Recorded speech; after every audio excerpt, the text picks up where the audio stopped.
The federal and state fair housing regulations are in place to protect prospective renters and people looking for homes against discrimination due to their race, sex, gender, national origin, familial status, disability status, creed, age, and source of income.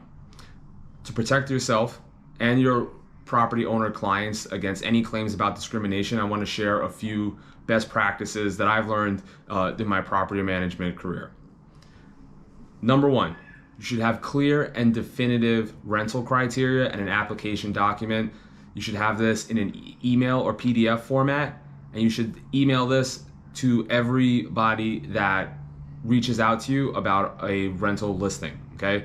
Emailing the documents, it provides proof that you did your part and offered a home for rent.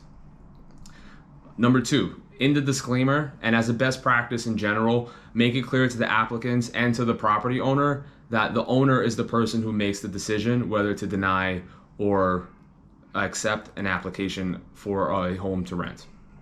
Okay, and again, you should email the application over to the owner. Email all applications that are received over to the owner. Again, documenting the fact that you were doing your job and offering this property for somebody else to rent.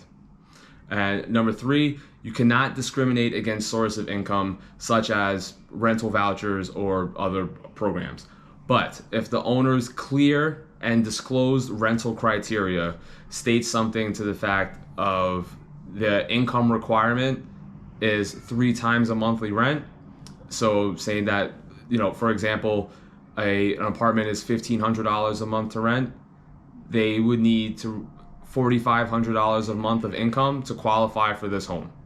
So even if somebody has a voucher for $1,500, they still have to prove another $3,000 a month of income via bank statements, pay stubs, or whatever to qualify for the home. Now, you should also make it clear to your property owner client that if somebody does meet that criteria as far as rental income and has a minimum credit score, that should also be set and disclosed in the application, that they should rent the home. Okay, if you want to protect yourself, you should just send over the application, state that somebody does meet the criteria, and again, let the owner of the home be the one that declines it, if he wants to such decline it. Your job is to process and accept these applications. At the end of the day, if this property is owned by somebody else, do your part and make sure that it's disclosed that it was their decision not to accept it, and that way you can protect yourself. And then the last thing, which is really the first thing that you should do, is again just treat everybody equally. Have a spiel prepared to receive a question about this property.